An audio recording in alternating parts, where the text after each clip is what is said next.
Okay, so welcome, sisters, to one of our Return of the Priestess live streams. And this is DelVecchio, and we'll have some time to share later on. I'll stop the recording for that. But for now, I thought I have some things I'd like to share with you that have been coming through, and as well as some announcements. So as always, let's just start with some grounding and centering, grounding and centering, so we get connected with the heart space, get connected with the earth and our souls, so that any transmissions that come through really are offered and received from that connection place. So we gather today on this Sunday morning, and at least where I am, and I invite you, whether you're watching this on the recording or joining me now, to go ahead and close your eyes if it's safe to do so, and just attune your attention inward to the inner self. And let the breath soften your belly.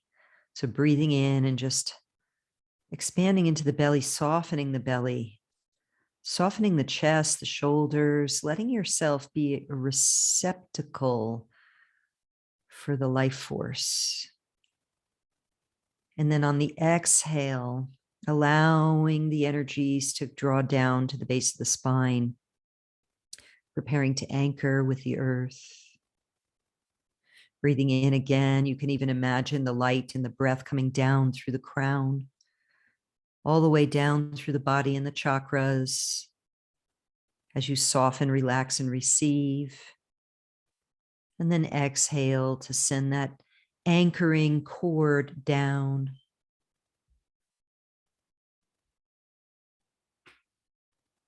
Like a taproot of a tree. And then at the pace that works for you, breathing in to receive the breath and the light of the divine, your oversoul, your sacred self, and exhaling to bring that light down through the body, through the energy bodies, through your root, stretching down to reach the heart of Mother Earth. We'll do a couple more breaths like that, where you're drawing the energy down, letting it nourish every cell in your body on its way through and down, until you feel yourself making that connection with Mother Earth to support your body and your energy bodies in being present on the earth, in your body, during these great shifting changes on the planet. And as you anchor yourself in just the way that feels aligned for you, notice the way it's possible to attune to Mother Earth's increasing frequency, to make it easier for your body-mind vehicle to keep pace with her shifts, and to attune yourself to her guidance, so that you feel that you are always in the right place at the right time, regardless of the worldly circumstances. And so strengthening that connection now, let's begin to draw up some supportive life force energy from Mother Earth now on the inhale, inhaling that energy up with gratitude and reverence up through that taproot, that energetic connector between you and Mother Earth, that umbilicus, drawing it up on the inhale and up still on the exhale. Allowing this energy to rise like sap rising up the roots of a tree until it reaches the base of your spine. And then using the breath to continue that upward energy, inhaling to allow that sap to rise, that life force to rise up into the body, following that same path you used for the light to come down, sending that life force energy of Mother Earth up, up, up, up through the body, the energy bodies, layers, the chakras, the physical body, nourishing every cell with each breath as you rise, that sap up through all of you. And then allowing it to burst out the top of the crown of your head like branches of a tree to reach up heavenward with the life force and the power and the potency of your connection with earth and with your divine eternal source creator. And now taking a couple more breaths to really feel and become aware of the life force energy that comes from your eternal self beyond the body, coming down through the body, and the life force energy of your physical self being supported and offered from Mother Earth, coming up through your body, such that you create a kind of spiral dance of spirit and body within you, ever flowing, ever present, ever available for you to tap into, to ground and center yourself in your divine eternity and in this moment on Mother Earth. Thank you. And then when you're ready, you can take a breath and open your eyes. Welcome to Constance and Paula, who showed up. Good to see you, sisters. And let me just do a little thing here. Okay, so we've completed our grounding and centering. Thank you so much. Okay, I have a few announcements I wanted to share. As I said before I started the recording, I think it was before I started the recording, I'm experimenting with, continuing to experiment with times. So I've kind of, for this month, for November, I've gone back to the 9 a.m. Sunday mornings for live streams, 3 this month, because I used to get a lot of people in the Facebook group at this time. And it's been a while since we've done that, but I just thought I'd give it a try and let's see, if this works. I've done a poll. People say the end of the week, the weekends. It's hard to meet everybody's needs, but I'm just trying different things. So here we are. The next, we'll have 2 calls. So the same time next Sunday and the Sunday after. So the 21st and the 28th, we'll have calls at this time. Okay, so that's the first announcement. Now, the next announcement is that Koryanka and I had a beautiful Prayers for Humanity session the other night, Friday night. And we'll do another one. I don't know if any of you saw that or registered and got the recording. The next one I will be facilitating, and you'll get an email and I'll announce it in the community soon. That will be December 18th. So it's still a little ways away. Remember, these are free events. It's really our offering to the community, but it's also an invitation for you to offer your energy for Prayers for Humanity right now, for all that we're going through. And it seems like it's intensifying for a lot of people right now. So the next one, the theme will be the return of the light, because the 18th is either right on or just before the full moon. And then, of course, right before the winter solstice. So those are, that's that. Now I have a few announcements that I'm really excited about. And again, I'll formally share these later on, but I'm just giving you kind of a prelim heads up on them. So one is that we will be doing Return of the Priestess 3. That will be in the end of March. And I do have a short list right now of possible speakers. Happy to say I've got a lot of diversity already underway, but if anyone has any recommendations, you're always welcome to share them with me. So my plan right now is March 28th, that will start, but of course you'll get lots of information on that. More exciting and earlier than that will be, I'm very excited. I'm developing a course called Ceremonial Priestess Training. And what I wanted to do after polling all of you, one of the things that you asked was for more ceremonial training. So I'm putting together really all of my knowledge and skills of ceremony training after doing retreats, leading groups, starting groups for 37 years now. And now also this experience of being able to do this online. So I'm bringing all of that to a relatively short training, but kind of intense. And that's going to start near the end of January. So you'll be seeing promotional material on that coming in December. And I'm really excited about this because you'll get to have audio trainings, live group calls, co-creative ceremony opportunities with me, the chance to run your ceremonial ideas by me if you're new to it and you want more experience. So very, very excited about gathering with you in that way for those of you who feel aligned with it. And then finally, further afield, I think, as you know, I've got finally have my yurt temple, which I thought was just going to be my little yurt temple. Well, it was very clear right away that this is that I need to start having retreats right away. So for those of you who feel you could get here, and again, I'll be sharing more in the future about it, but May 8th through 15th, I'll be having a week-long retreat here in the forest. We'll be doing forest walks, and we will be gathering in sacred space. I got plenty of room here for outdoor ceremonies, and sharing in the yurt.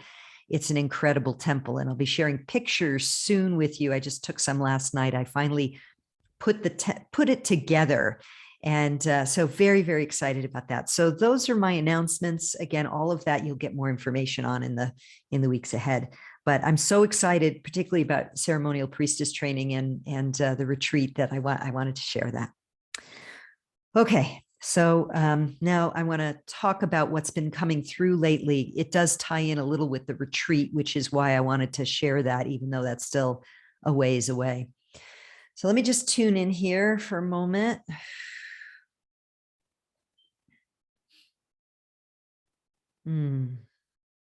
Okay, so I've noticed in the last maybe 2 months or so, and really probably longer than that, a slow, gradual sort of insistence of my higher self and guides to seriously turn away from the nonsense and drama happening on the planet and begin to vision what needs to be developed. And you've heard me talk about that, and some of us have talked about that already. And the last that YouTube video I did, I also started talking about that.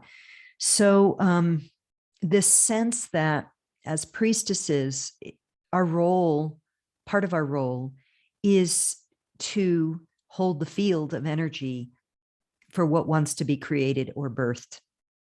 Now, there are those, of course, we know on the planet whose sole assignment is to be a truther and a serious warrior for protection of the planet, the children, etc. right now. We know that, and maybe you might be among them. So I'm not saying that we don't do that if that's our call. What I am saying is that I feel more and more this sense that devoting some of our time and energy to being in peace, in happiness, in freedom, and envisioning what we want in creativity is super important. So remember, I've talked about, we are created in the likeness and the image of our creator, which is love, love unconditional, potent creativity, and the freedom, total freedom. So those energies, if we don't engage them because we're so busy engaging in all the ways that the control system might limit our freedoms, and I'm not suggesting all of you do that, but I want to put this out there because a lot more women will listen to this. And it may be a message for you to share in your community as well. If we focus there, then we're not doing the Divine Mother assignment as priestesses, which is to activate our creativity, do our forgiveness work so that we can be as loving as possible and really support freedom, which may be where we stand up to tyranny. But as long as we're balancing it with these other energies of, being in appreciation and joy and celebration and freedom, and feeling like, where in my life, what do I do to feel free? What do I do in my life to activate my creativity? What do I do in my life to make sure that the love vibration is the strongest in my life? So, and that gets to this, what came through, I wrote this long essay yesterday in my journal early in the morning, like 4 a.m. And maybe I'll transcribe it. But I titled it Rewilding the Domestic Human. So what's coming through now for me is this idea that we have become so domesticated and comfortable, especially those of us in the Western world, that we can see how that has created a situation where we're dependent on lots of external resources just to survive. We're not necessarily very fit. We're not necessarily very instinctual in trusting our guts. And when I say we, I don't necessarily mean us on the call. I mean humans, and I mean the Western human. I mean the Americans, the Canadians, the Australians, those who we've gotten soft. We've lost a lot of our ability to have a bullshit meter, among other things. Hence all the people who are, now they're giving their kids up to be jabbed by something that those of us who have reactivated our connection with the divinity in us are going, what? Are you people crazy? But to not go too far into that right now, but even things like, food, and I'll admit it, like, I don't know how to grow food. We're going to learn. We've got seeds, and Doug started doing some growing in pots and things like that. But, medicine, everything is like, go to the doctor, go to the grocery store, go here, looking outside for our resources. And we're at a point right now where those things are going to start to break down big time. So this whole thing about rewilding, it's like our domestication takes away our capacity to be fiercely protective of ourselves and our family, and also literally our ability to provide for ourselves, to trust our instincts, and to access our potent creativity and our nature as freedom-seeking beings. So like I said, I wrote this whole thing about it, and I feel, let me just tune in, because is there more I want to say about this? I walk in the forest a lot, and a lot of the men around here, this is big game country. There's elk, there's tons of elk. With elk, there's predators. And I don't just mean the men with guns. I mean bear, mountain lion, wolves. And a lot of the men around here, when they see me walking alone in the forest, including my husband, they want me to carry a gun. And if I go way, way out there, I might in certain seasons when I know there could be bear around. But the truth is, I had an experience once last year where I literally got weak in the knees, and I knew I was close to a bear den. It was the winter. It was like February. My body literally instinctually told me turn around and back away. And, was it a bear? We'll never really know. But inside me, I know it was a bear. And it wasn't a smell. It wasn't anything else. It was like all the blood drained from me and my legs got rubbery. And there was nothing, I wasn't low blood sugar. There was no reason at all for that. And I thought, wow, thank you so much. I've done so much prayer in the forest and so much introducing myself to all the animals and telling them I am here to anchor, I am here as a priestess to anchor the frequencies of love for the new earth and to attune to Mother Earth. And I do the light activation, all this stuff every day that my body literally told me. And that's the kind of thing also that I mean when I say rewilding. Now, not everyone is connected with the forest. I get that. That's my thing. But it's in the forest, when I'm walking alone silently for hours, that sometimes I'm channeling or I'm getting guidance, I'm getting downloads. The whole retreat that I offered in May this past year, where Paula joined me, that came through in a download in the forest. And so wherever that sense of wild is for you, it could be dancing wildly, it could be passionate lovemaking, it could be just liberating yourself from your bra or your mental constructs about, I've got to do my day in this order, do. Whatever it is, accessing that is part of reclaiming your true divine nature as a person, as a being having a human experience. And of course, connecting with Mother Earth and connecting with Father Sun and connecting with the moon and the stars, all of these things will support that.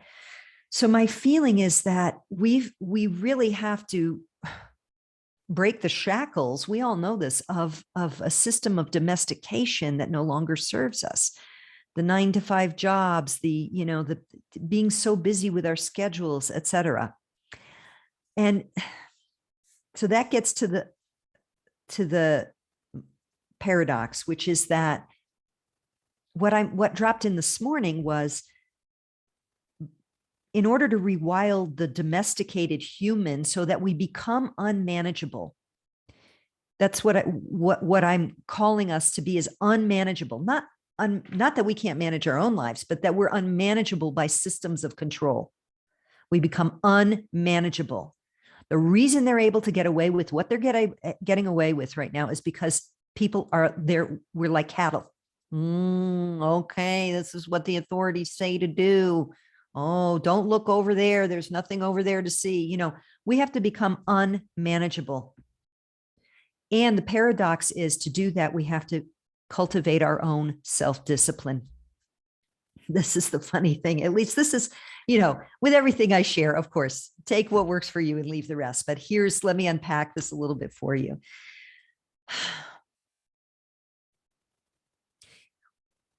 Most of us have been taught to create discipline structures in our lives through early conditioning by school. School is a conditioning system, and it prepares us to be little working slaves. We Pavlovianly respond to the bell that tells us it's the time to walk to the next classroom. We obey, or we get in trouble, go to the principal's office. We do our homework, and it's gotten more and more and more and more contracted and intense over the years, to the point where when I was an administrator in an international school in Bangkok back in, when was that, 2004? These poor little kids, they'd come in with whole backpacks full of books, or like the kind that you pull, like a pulley suitcase. And they had to go, they were there from early in the morning till late in the afternoon. And I know that this is happening elsewhere, homework in kindergarten and first grade, and like this rigid control. I'm thinking about, Pink Floyd's The Wall. I don't know if any of you know that album, but how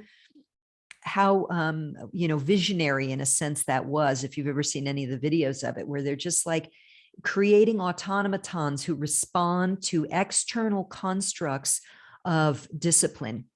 You get up, you take a pee, you brush your teeth, you eat your breakfast, you make your coffee, you go to work. You work all day, you come home, you turn on the TV, you watch the TV, or you wash the dishes, you clean, you cook your dinner, you watch TV, you go to bed.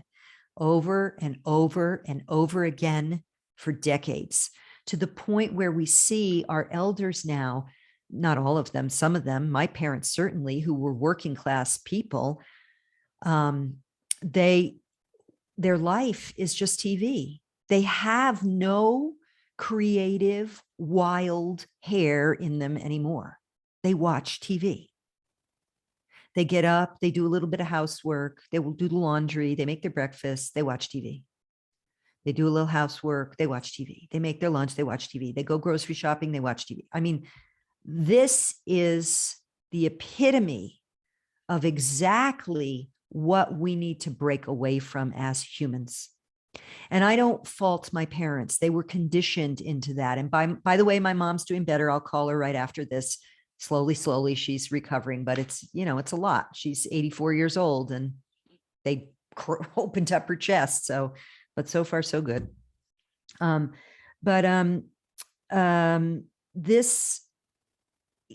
They never had the opportunity really to cultivate or explore their own creativity, their own wildness, their own passions and interests.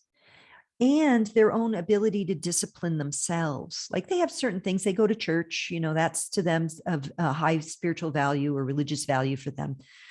But in all of our lives, like what do we do? Are we able to use our free time to cultivate our creativity, to experience passionate excitements, to explore new things, to grow ourselves? And as someone, and I've watched this too, like I've never been someone who could really have a job and work for other people. I've done it a few times in my life. The best experience being at Mind Valley, because it was so not like a regular employee situation, very, very different, very sort of new visionary. But even there, it was like, no, I was wired to be an entrepreneur. And therefore I have to create my own disciplines. If I didn't, I'd just flap around and never get anywhere. And I found over the years, same thing, like I wanted to homeschool my kid. He did okay, but he actually did better in school and he does better working. Well, he's not a kid, he's a man. He likes to work for someone else. He doesn't really want to do that. But the question is, what does he do in his free time, or what do any of us do in our free time? So not everyone's designed to be an entrepreneur. I think just because I could never really work for other people, I was forced in on myself to create my own discipline, especially as a writer who had always dealing with deadlines, whether it was magazine writer, copywriter, professional blog writer, always deadlines. So that discipline has served me well. And I learned it in sports when I was young, when I was a synchronized swimmer. So there's a sense of this discipline that's of value, but I want to talk about discipline of the mind, because this is really the key. We have not been taught, we have not learned the true nature of this reality, which is that it's a reflective universe, that everything we're thinking is what we create out there. And when we have miscreated or had negative thought patterns in some way, shape, or form, unconstructive, unresourceful, in time, because the physical is so dense, it will manifest in form. And because of the accelerations happening on the planet, we're manifesting more quickly now. So if we are not disciplined with our minds, if we don't know how to control and focus our minds on creating what we want and just let it blah, blah, blah, wander all over the place, we will miscreate and see that come into manifestation quicker. And I'm not saying I got this figured out, but I'm telling you, this is what the Course in Miracles has done for me, is helped me to discipline my mind so that I catch myself a lot quicker when I'm going into negitude. So I've got for example, just got news just before this call, another family situation related to, the jab versus unjabbed, and the way the jabs are afraid of the unjabs, and they're starting to, reject the family members for Thanksgiving, and, just the stuff that's going on. We're all having to face it to greater or lesser degrees. It's not to me personally, but it's for a dear loved one that's going through this. And the mind's tendency to go into war right away, go into war against the controllers, go into war against the lies, go into war against the people, whatever, the ex-husband of this, that, the other. That is so tempting. We're taught to be righteously justified. Well, how dare they, and blah, blah, blah. And I understand it. And the undisciplined mind will continue in that vein. And this is where we have to go, right? I don't want to create in that realm. I don't. I need to come back to love. I need to pick up my high frequency spiritual book. I need to go in the force. I need to pray. I need to do a work of art. I need to go to my garden. I need to whatever it is for you that supports you in disciplining your mind to not engage in the battlefield. So, and again, I'm not saying I got it figured out, because it's like I share with you what I'm working on, and committed to. And so this is what I'm working on and committed to. So so the message I wanted to offer, and then we can share, is it is really time for us to rewild ourselves, to attune ourselves to who we truly are as divine beings, children of the One, which is loving, creative, and free, and becoming unmanageable. And one of the tools of doing that is making sure that we have enough self-discipline to control and focus our minds on what we want to co-create, the visions we want for the new earth, and to not get sucked into the battlefield, and also to create the structures in our lives that actually serve our highest evolution, that serve our vision, that serve our love and serve our creativity through that self-discipline. So let me just tune in and see if there's anything else that wants to come through right now.